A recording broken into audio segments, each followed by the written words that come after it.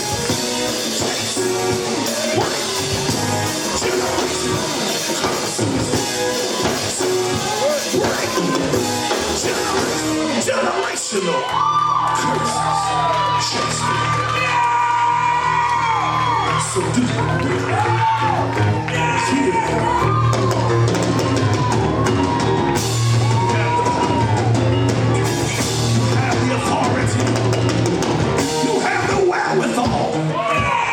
To do what God said. How many know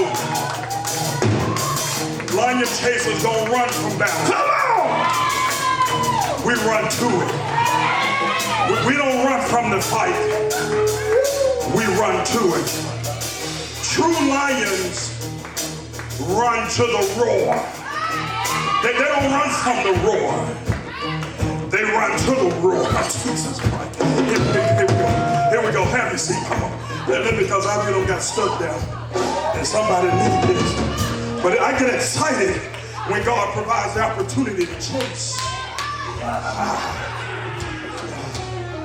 Tell your neighbor. Say, seize your glory. That's the wrong neighbor. They still confused. Tell another neighbor. Say, neighbor. Seize your glory. Seize your glory is right there. All you got to do is seize it. Quit being scared of success. You too apologetic because you did something good. Stop being so apologetic because you're successful. The Bible declares that we're fearfully and wonderfully made. Well, if I'm fearfully and wonderfully made, my expectations should change. That means that everything I say now, I expect it to manifest. So that means my power lies in my tongue. So for the next 30 seconds, close your eyes and everything that you want to confess or profess, go ahead and let it out. Go ahead and speak it. Go ahead, put your hands up, speak it. Go ahead, become bold with it for a change. Quit praying to God like a sissy. Go ahead and profess it. God, thank you, Lord, in advance. Thank you, Lord. I see this coming. I see the move running. I see the earth shaking. I see the conference roll down. Created me a clean heart.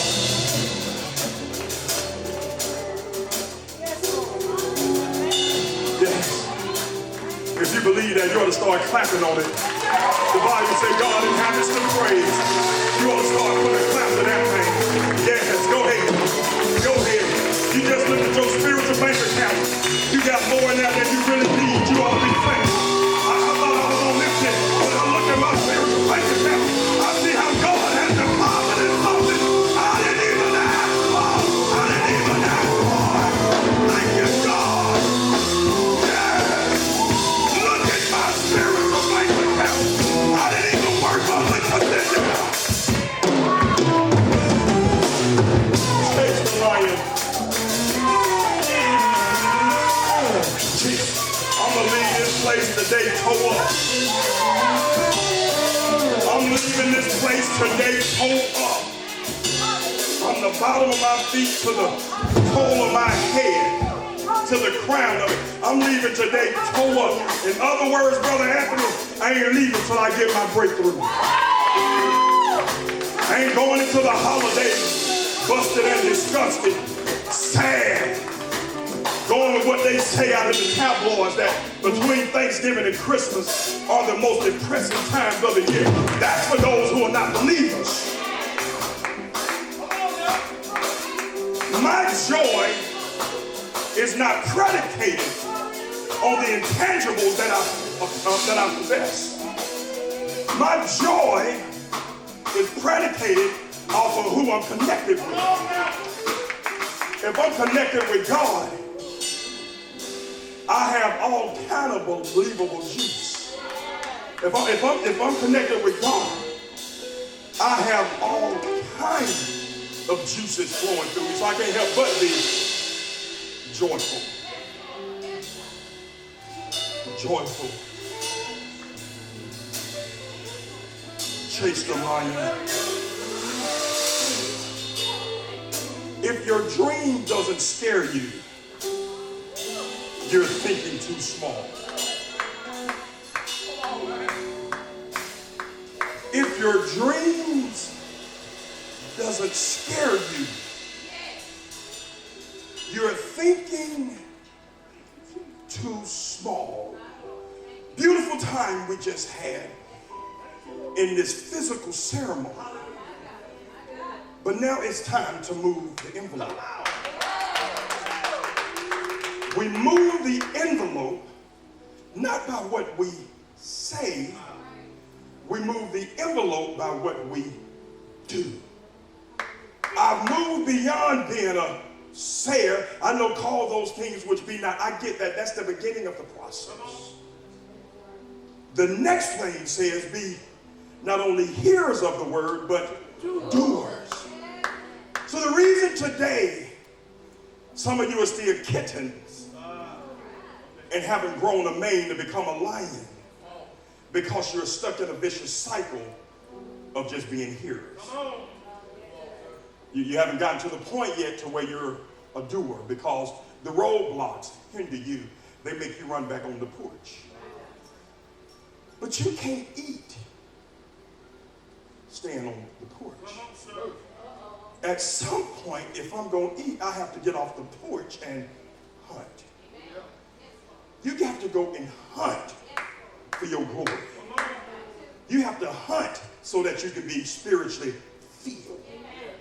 You have to hunt so your light will so shine and that man see it and God gets the what?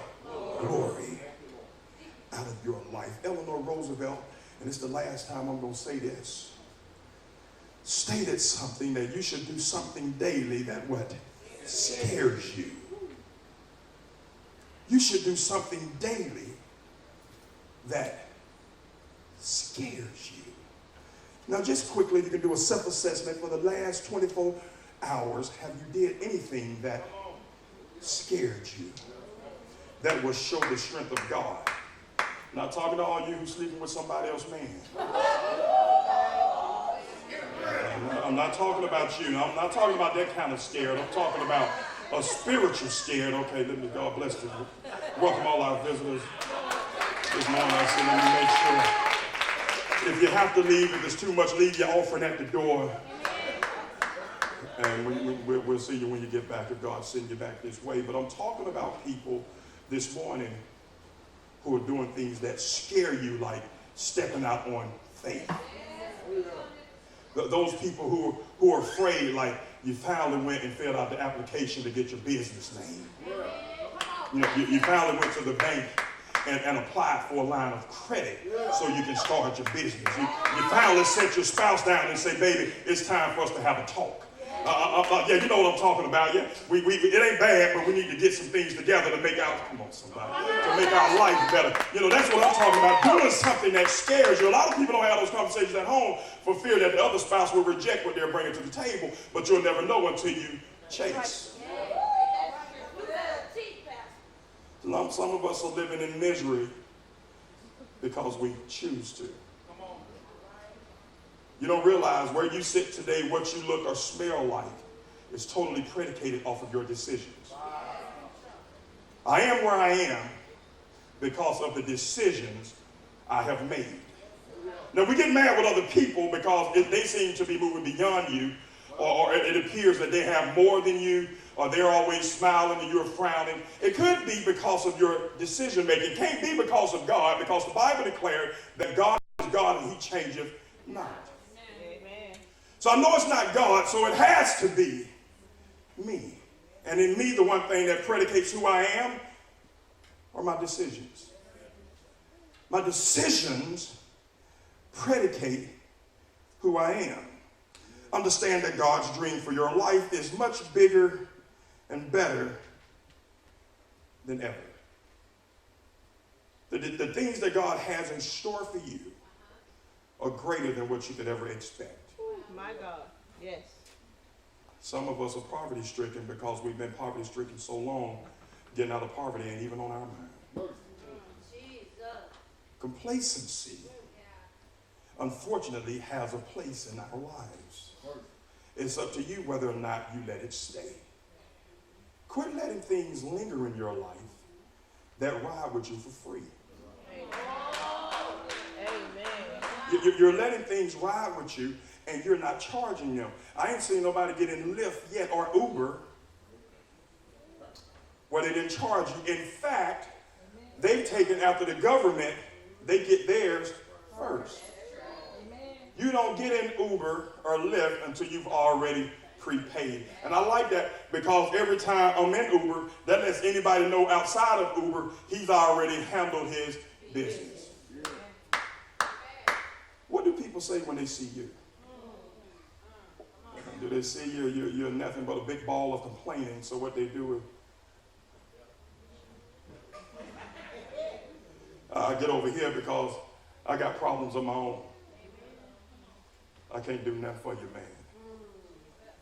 man. Public enemy. When you lack the guts to go after your lion, you rob God of his glory. The way God gets glory out of our lives is when we stretch and do the unbelievable. The unbelievable brings with it the supernatural. The supernatural comes from God. So when you're inspired to do something that requires the supernatural, which is something that's beyond my span, that means I'm willing to be stretched. I'm willing to be stretched. But a lot of people, mother, won't be stretched because they try to make their resume like their mama's.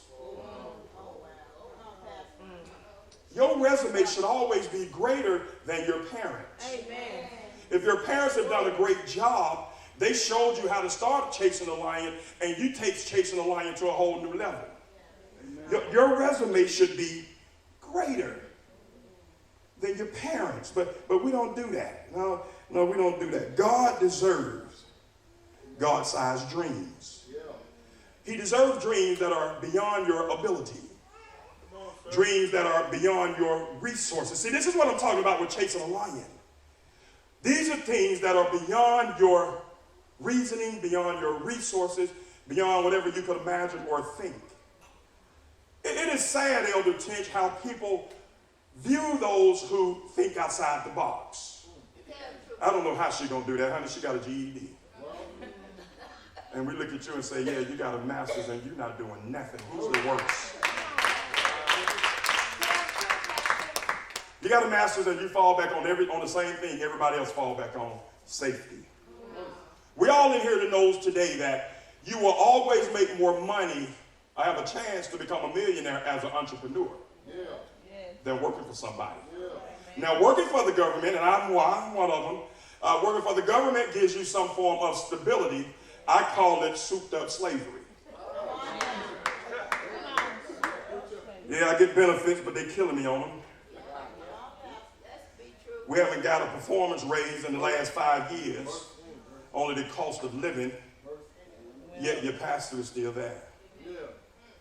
Pastor's working to get out of there. It took me 18 years to realize that what I was working in really wasn't conducive to the dream God had for me. I found out earlier, but I just went in there in the mood to chase because I wanted to be comfortable. And I found out that comfortability has no place for those who are exceptional.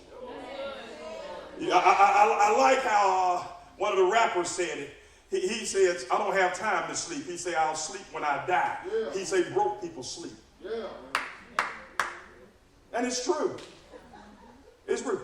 Rappers, they stay in the studio all night long. All night long. And I know some of y'all saying, well, they smoking weed. Well, you smoking it during the day, and you're not getting no.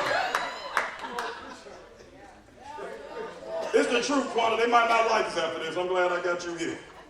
Got somebody who's going to ride with me. But it's the truth. Yeah, they might smoke a little herb in there. I'm not condoning that at all, but what I'm saying is they do the things that most people don't do. Yeah. You want to sleep your life away instead of get out here and do something to be the person that God has created you to be, which is do things that are phenomenal. Yeah. I tell my daughter, don't get a job and get caught up like your daddy did. Go out here and use a job as a stepping stone to the next great thing. If you're going to go into education, you got to be telling me how you're going to become an assistant principal in the next 5 years. And then after that, in the next 2 years after that, I'm going to be a principal. Then after that, you know what? In fact, I'm out here running the whole county. I don't want nobody eating at my table no more that don't have big aspirations. Yeah, I'm cutting that out, and I'm cutting out those people who are not tithers.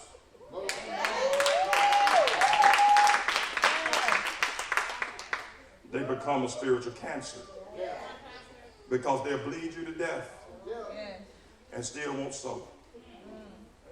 Now, I know we're going to lose 2 or 3 members on this. It's okay.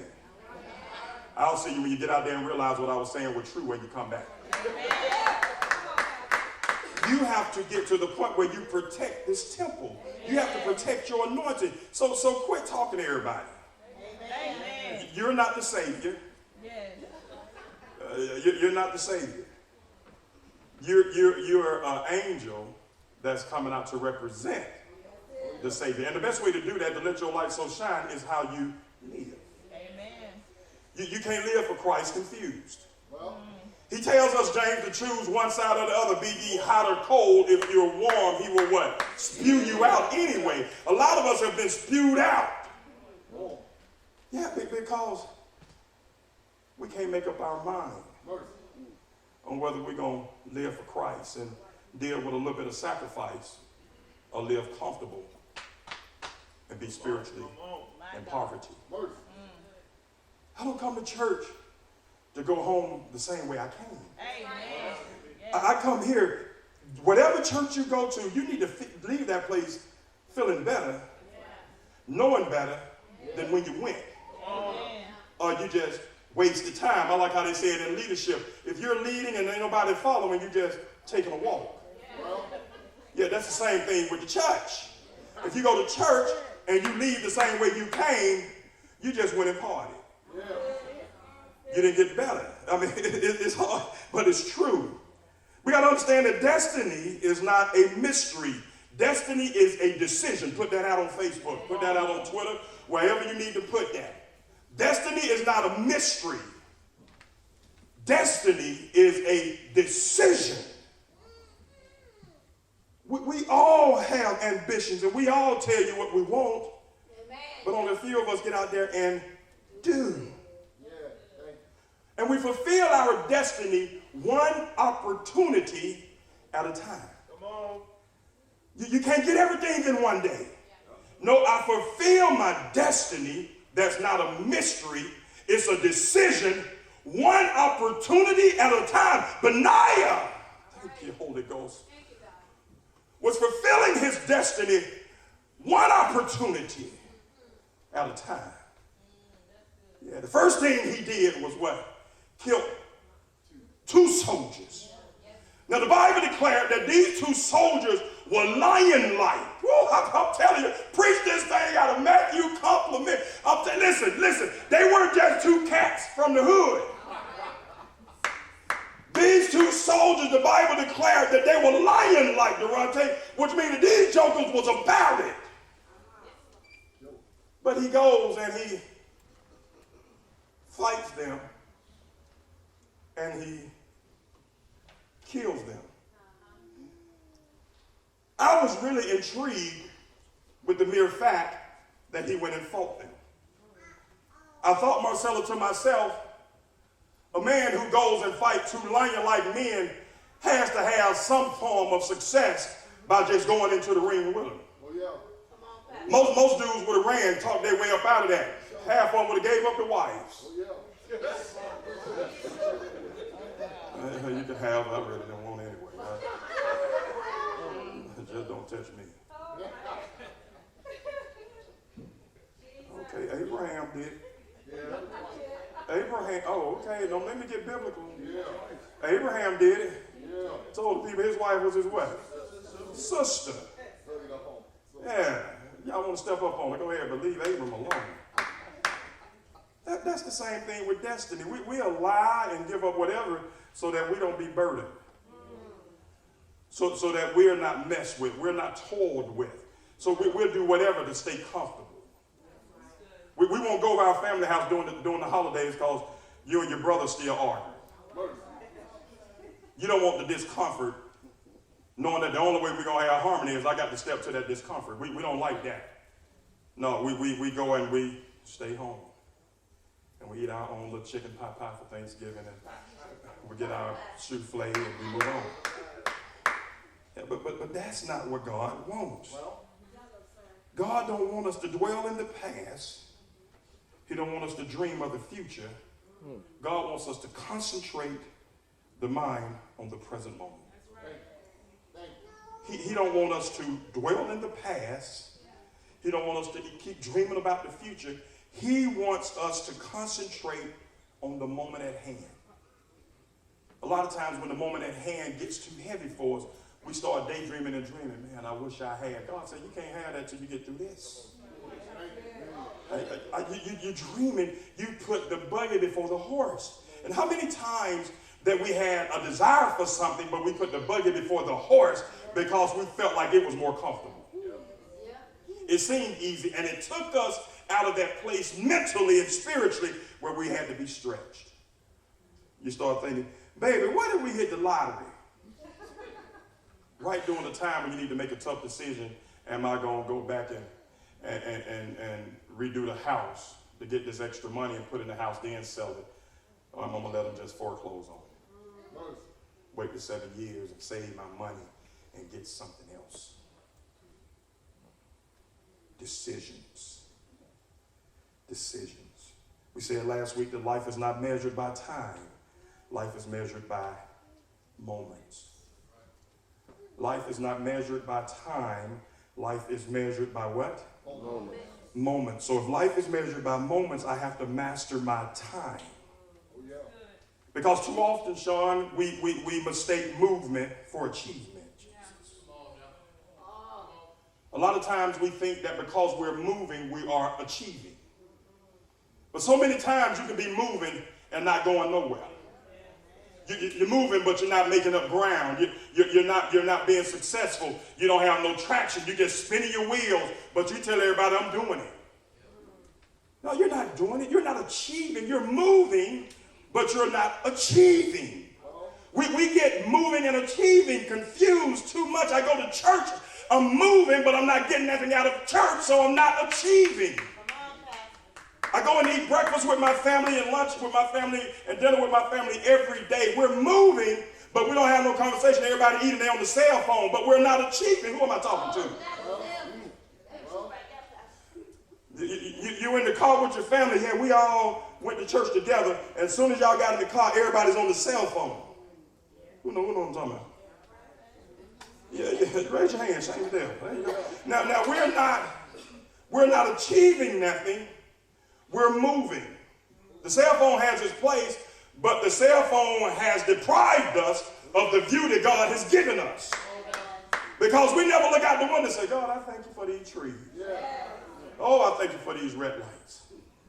Oh, I thank you, God. Well, all we're looking at right now is who on Facebook. We're not achieving the things that we need to achieve. So when we're not achieving, we have no guts. And when we have no guts, we have no glory. The only way I'm going to really get to where I need to, I got to have guts. The guts to do what? To go places that I've never gone, to tread places my feet have never trod, to continue to move forward. That's the only way I get the guts. Going to a church with a church name don't make you have guts. It just hides the coward in you. The only thing that's going to give you guts is stepping out on faith. Yeah, when I step out on faith, the decision comes for me to step out. And when I step out, now I'm not just moving, I'm achieving the ability to chase lions. A lot of people look at lions, but we never chase lions. We look at them and we never chase them, and we said last week because too many people are looking to be successful. Everybody wants to be successful. How many people want a nice house? Amen. Yeah, how many people want a nice car? And a nice job. Throw the job in too. Yeah, and might as well throw your old family in and say, I want a new family.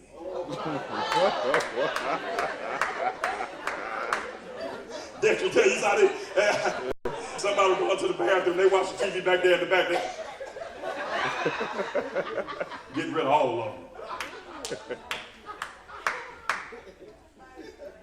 That's what we want, but you can't have those things. You can tell God what you want, but you can't have those things until you step out. Because all the things you want are predicated on success. Most of the things you want those things so you can feel a part of the Joneses or show people how to arrive. The reason we really don't search what we should be searching for is to be fulfilled, is because people can't really see you being fulfilled. You have to show them you're fulfilled by how you live. The Bible declares, let your light so shine that man see it, and who gets the glory? God. Oh wait, maybe that might be it right there. I can't chase the lion because I can't give God my glory. I can't give God my glory. How can I give a God my glory in front of my friend? You know it was God that got that car. Your credit was jacked up from the floor up. The machine stopped working. And they gave you the car. And you ride around with a car spit shining. Ain't got nothing in your pocket, but you don't put all the silicone on the tires. And you ain't got but a 4th tank of gas. And telling everybody, look at my car. And God said, that was a prime opportunity for you to show somebody, hey man, look what God gave. My credit score was 510. They gave me this car. And yeah, I told them I couldn't pay it off in 4 years. They put it down for 5, man. Man, God bless me, bro. You don't say that. You know what you say? Oh man, I just got a little something. When people talking like that, you know what that lets me know? They're not ready to chase. Because they're looking for success. They're looking for the applause of man. And when you look for the applause of man, the Bible declares that you've already received your reward. Yeah, so I don't need man's reward. I don't need man patting me on my back all the time. Man, you say, no, I need it from God. Because God fulfills. When God gives it to you, he brings it from the inside out. Man have to see you from the outside in before they... Man never come up to you and say, oh, you look spirit-filled. Let's pray, brother. Let's pray. No, they look at, oh, that's a nice watch. He got a Rolex on. He got a Rollie on, man. He must be doing something. He must be making money. They have to see the intangibles. And then after they see the intangibles, the bad thing about success, they categorize you. They categorize you. So you think you're doing good until you walk past the people at the coffee machine at work, and they say, man, that joke about that Malibu, man, that thing of 2013, it's old. And then they got it for the 5 years. And you hear that. But what kills it is when they tell everybody at the coffee machine, he don't even have no warranty on the car.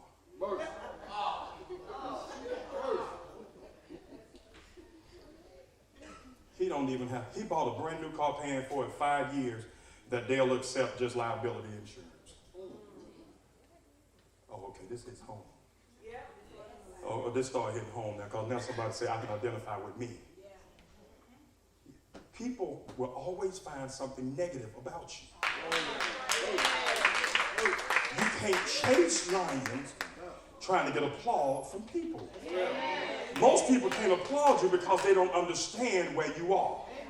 They don't understand how you're doing what you're doing, and you're doing it with a smile. They don't see the tireless nights, the nights that you don't get no sleep. You're walking around with sleep deprivation, but you're continuing to move because greater is he that is in you than he that is in the world. And what is in you is what's driving you and not what's on the outside of you. Your outside is saying go to sleep, but your inside is saying stay awake. Your outside is saying it's not going to happen. Your inside is saying we're closer than you think. Your outside says I feel pain. Your inside says no pain, no gain. That's how you chase lions. There's always a spiritual battle between your flesh and your spirit. Spiritual battle always bring out something. And so when you get caught up, they got this thing going around now with all these new religions. And none of the religions can never tell me where they derived. They just tell me where it came from. It started with this guy. Where did he come from? I don't like the religion. I like just answer my questions like you want me to answer yours. And it's amazing. I found out most other people really ain't that studied in the religion. It's just something new. And that's the problem. We're trying to look for new things when we serve the same God and the same Jesus who said, I am God, I change him not. If I serve something that's going to never change, why do I need to go to something that I got to filibuster around about so I can be different and look at it? What's up with history? Show me the power that comes from it. If your religion can show me where they made the blind see, lame walk, cure leprosy, let's sit down and holler. But don't tell me the date of something that has no power. Your date when you were born didn't have power. The date you die don't have power. It's what you do between. And that's the same way I look at my religion, Elder Martin. I look at what he did in them 33 and a half. I got something to fight with. But the problem is we got too many men in the church wearing skirts. So they toss to and fro with every wind. He tells us in my Bible that they'll toss to and fro with what? Every wind of doctrine, and they're just afraid to stand up for what is true. Too many women can't follow man, so they just stop going all together. And now what it looks like. It appears that Christianity is on the downfall. They have stated that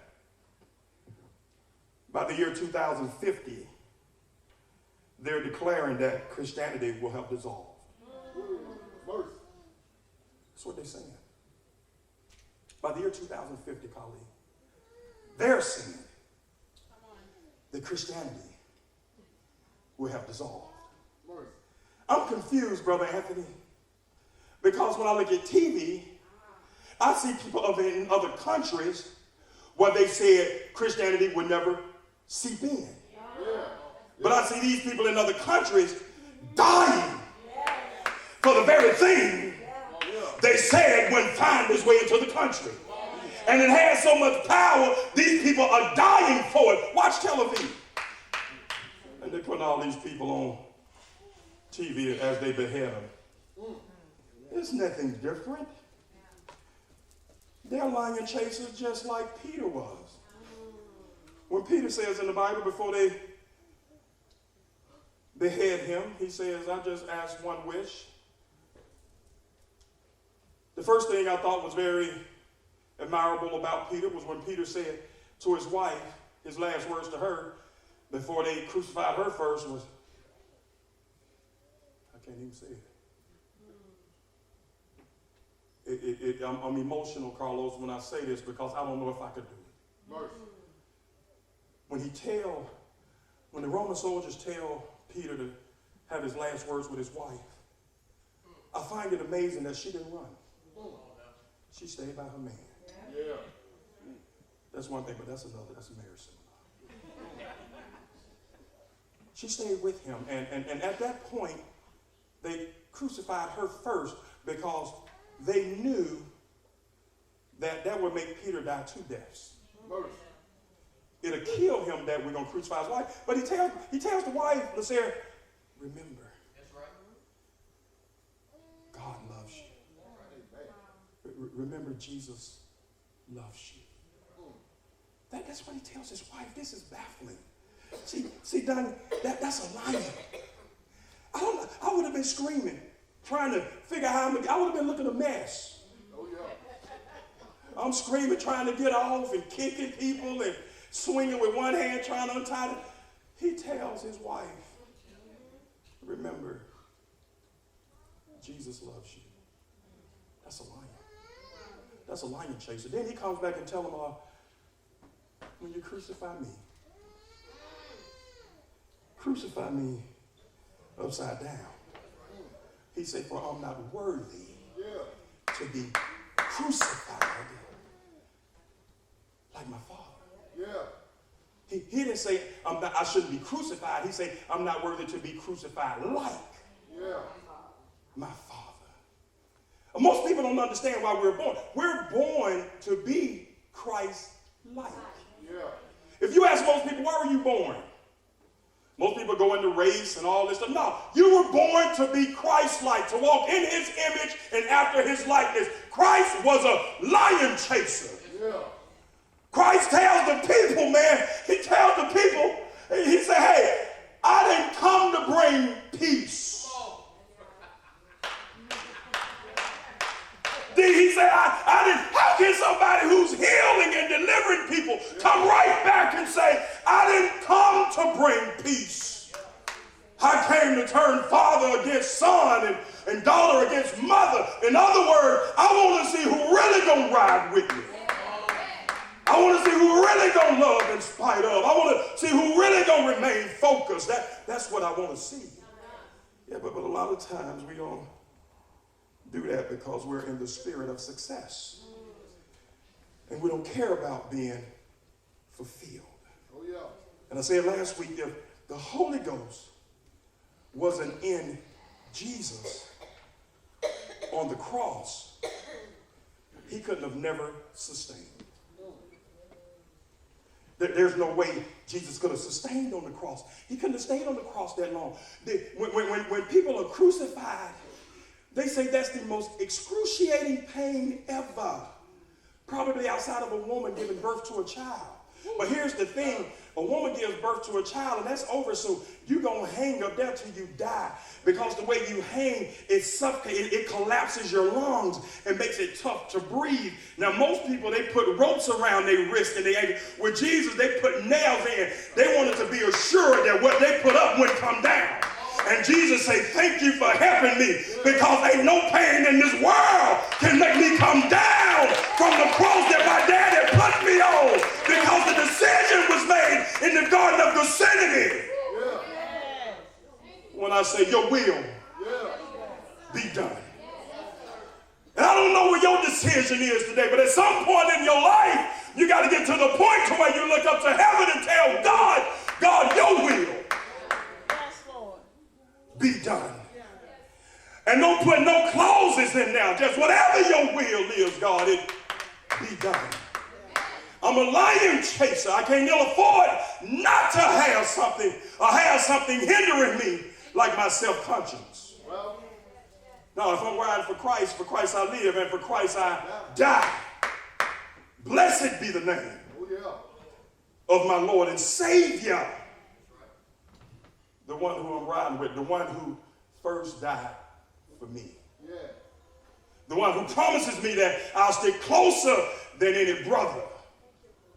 That guy there, that's who I want to follow him. I want to be like him. I want to be Christ-like. I want to chase. I want to be able to go in my house and speak, and everything stands still because of the power that's in me. I want to be able to go home and declare and decree every spirit that's not like God in my house. I open up every window and every door. I command you right now to flee my house. That's what happens when I'm Christ-like. Those are the bells and whistles of following Christ. That's what I get. I get power. I get power when I get to this point. The text is really talking about, it's sad to say, the text is drawn about the closing of David. The text is drawing closer toward the conclusion of David's reign. He's at the end now, and so he's starting to audition men that want to become the head of the army. Now, it's easier to audition for a king who ain't never fought. But they're auditioning for the king of fighting. That's just like you trying to make the team Michael Jordan on. It's hard to make that team because he's the GOAT. Greatest of all time when it comes to basketball, according to my generation. Oh, yeah. I know those 35 and younger like LeBron. Well, And those 35 to 42 like Kobe. well, God bless you. yeah. They were good too, but I've moved on. He's at the point where he's getting ready to retire, the son of Jesse. One who was truly favored of God. Yeah. He had some shortcomings in his life, but he was yet favored by God. And some of you in here today have stopped chasing your lion because of your shortcomings. But I'm here to say today, you can leave those at the altar.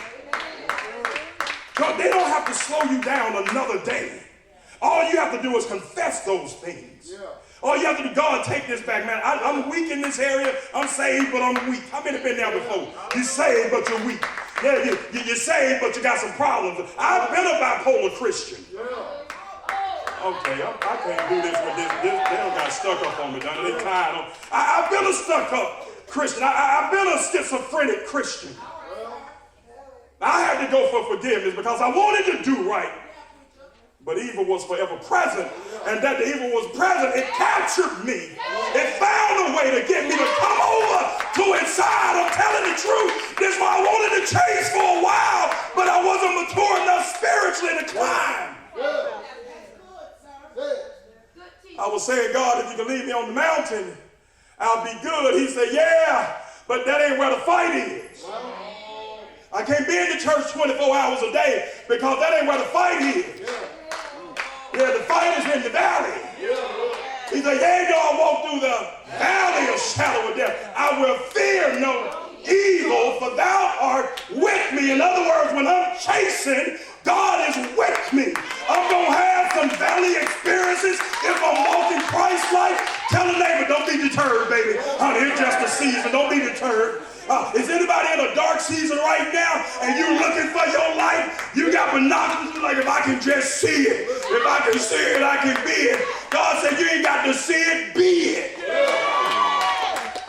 Live it. If you claim it, be it. Walk by faith.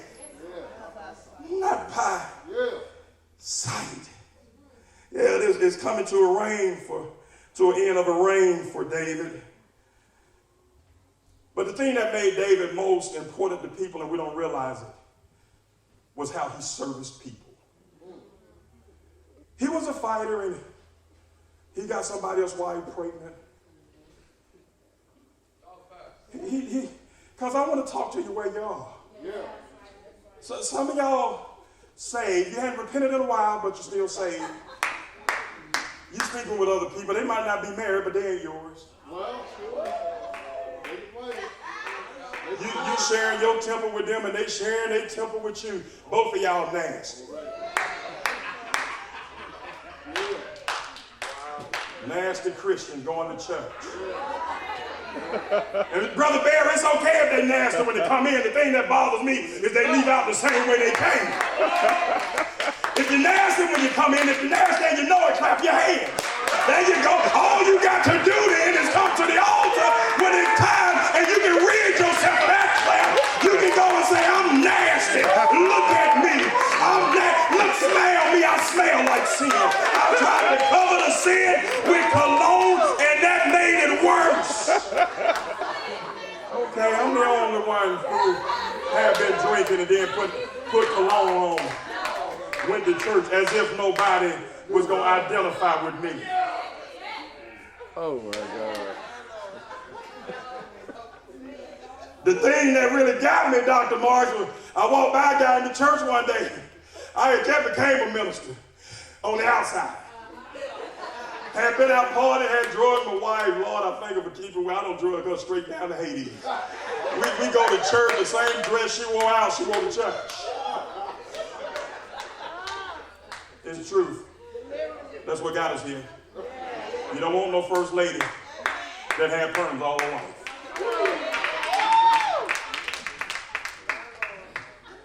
I'm just telling the truth, Sean. Y'all want a first lady that won't come out the house if her nails not done.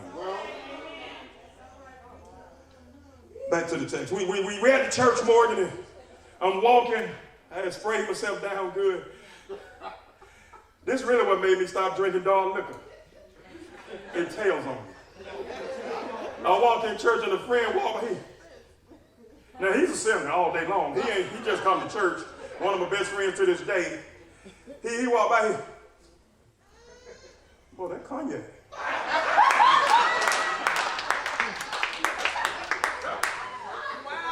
I'm on the back hall at the church. Did you know the old church, 4870? I'm on the back hall. I stop him. You smell me? That joker didn't even call me minister. That joker Tony. Boy, where you were last night? Man, read it on Wynn out, man. Oh, man, boy, you better go sit in the back of the church. Now, I'm a minister at the church. They don't like this. It's the truth. The truth, though. The truth. Somebody say truth. The truth shall what? Set you free. Yeah, so I'm trying to tell you today, you nasty and dirty, come on to the altar when it's time, and we're going to get somebody to pray that thing go out you today.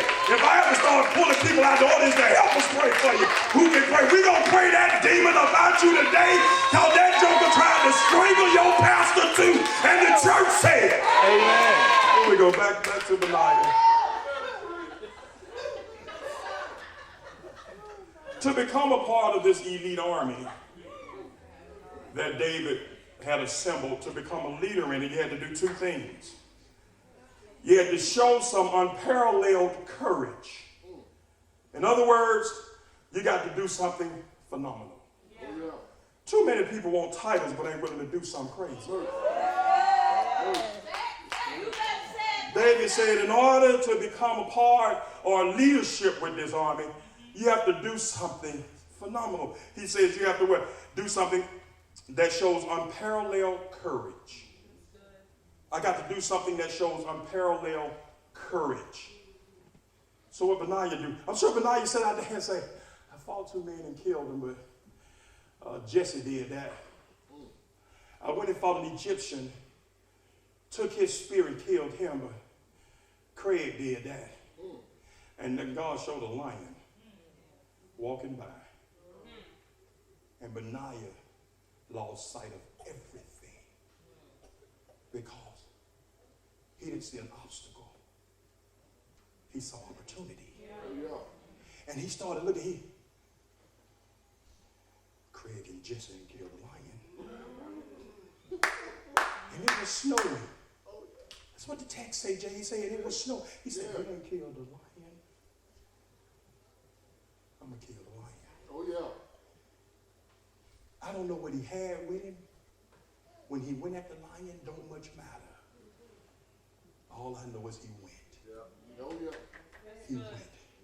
Now, in doing your studying of lions, it is declared that the fastest man, Usain Bolt, can run up to 27 miles an hour. That's the fastest man in the world. The lions start at 50 miles an hour. Wow. The average lion's shoulders come up to a man's shoulder who is 6 feet tall. Yeah. That's where shoulders come up to here. There's no way we're supposed to chase a lion. That we shouldn't fight it because it's stronger. You can't outrun it. The teeth are unbearable. Oh, yeah. And the eyes alone make you tremble because you can't see through them. When you look at a lion's eyes, you don't know what he's thinking. All you know is those eyes are intimidating. Oh, yeah. And so what I did, First Lady, because I'm the pastor of Champions for Christ, I went and looked and said, well, how do you fight a lion if you're human? And the good book told me something, not this good book, but the Google.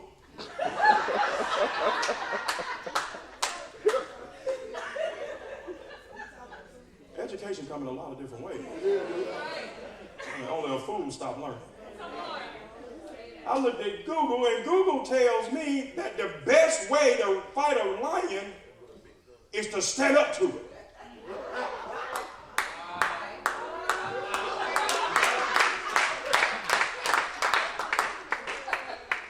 One person standing up.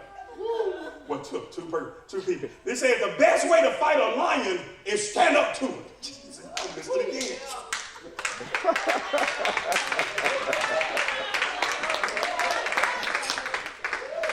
this time, I want you to think about them hellions you're dealing with. And you're going to put this in the place of that lion.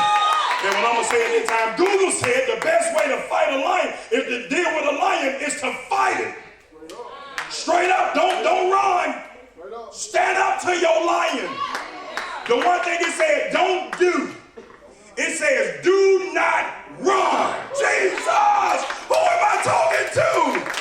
Whatever your problem is, it says, do not run. He said, never show your back to a lion. And I don't know what your problem is, what your issues are, what your circumstances are, what your environment looks like. All I know is don't show it your back. Look at that thing head on and tell that thing, get ready for a fight. I ain't going nowhere. One or two things are going to happen. You going to conquer me, which I doubt, or I'm going to conquer you. If you kill me, you still didn't conquer me because I've gone to a greater. But my Bible says that I serve a God who will never leave me nor forsake me. I serve a God who said, I'll fight all your battles. He said, cast your cares on me because I first cared for you. So why are you running from your lions? I don't care who it is. I don't care what it is. I don't care the amount it is. I don't care how dark it looks. It doesn't matter. I like a quote that I read that says, lions don't befriend too many people. They don't even friend their shadow because when it's dark, the shadow leaves. Lions don't depend much on anyone in this world. Even the shadow leaves when you're in darkness. Hey, you can't even depend on your shadow in this world. Woo! Because your shadow leaves when it's dark. At some point you have to gird up. At some point you got to stop whining. Truth be told, most people don't want to hear it. They got problems of their own. They ain't trying to deal with yours. They glad and hope yours worse than theirs, so they can sleep at night and say there's somebody out there worse off than me. It's a shame when a friend looks at you and wish that your problems were worse than theirs, so they can climb up on your back and show people, well, I'm right this, but you ought to check out over Shirley over there. You know Shirley ain't got no food at the house. She had to come over our house and borrow some bread. Yeah, and then you find out this person, well, I gave her some butter. You see what I'm saying? She bad, but what you didn't tell me is you can have to borrow some money for them for gas.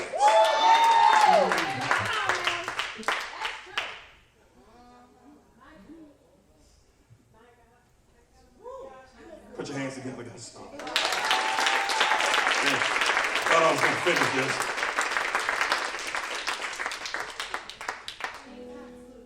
Lions thank you for the pain. It makes them raise their game. In order to be a true lion, you have to have battle scars. The battle scars come to show people that you're a fighter, but they're there to remind you of who you are. The battle scars let me know that I'm not a quitter. I ain't never scared. I might get a little nervous, but I ain't never scared. Yeah, that's what the lion is saying. He said, this pain, I appreciate this pain because this pain helped me increase. Quit complaining every time something don't go your way. Every time you fall up short. It's probably a blessing. You weren't prepared for the next step. It's a blessing. Story and then we're done. This guy, I was reading back in 1989, was climbing Mount Everest. He had got up to about 22,000 feet. That's a long ways on a mountain. He slipped. Caleb, he broke his leg on the mountain. He tells the story when they ask him, how did you get down? Because you can't come down too fast from up there in elevation. You'll close your lungs, you'll suffocate. So you have to still come down at a moderate rate. He said something very interesting. He said, all I thought about was the next step. He said, all I thought about, Taylor, was the next step. He said, I didn't think about the leg no more. I didn't think about how high I had gotten, how close I was to the pinnacle of the mountain. He said, all I thought about was the next step. He wasn't thinking about way out yonder when I get home. He wasn't thinking about that. Thinking about getting home wouldn't get him home. He had to think about the next step. There was too much danger involved. A broken leg, 22,000 feet in the air on a mountain. And the thing that brought that lion home was what he thought. So if a man thinketh in his heart, so is he. You can have whatever you say you can have, do whatever you can do, and be whatever you want to be if you start thinking it. Your roar will develop by the experiences in which you go through. Your roar will become louder by the experiences that you go through. Don't allow your experiences to plan your funeral. Look at your experiences as a motivational tool to push you forward. What don't kill me makes me stronger. And I'm not where I want to be, but I thank God I'm not where I used to be. I got just a little bit more faith today. Today I'm telling the truth as we stand. Today I'm coming to the altar and I'm cleaning myself of everything that's not like Christ. And it's not negative all the time. You ain't robbing people. Sometimes it's just doubt. Some of our biggest fears are doubt. Come to the altar. Come quickly as the ministers come. Some of you are tired of the situation you're in. You're sick and tired of living like you're living. You're sick and tired of thinking like you're thinking.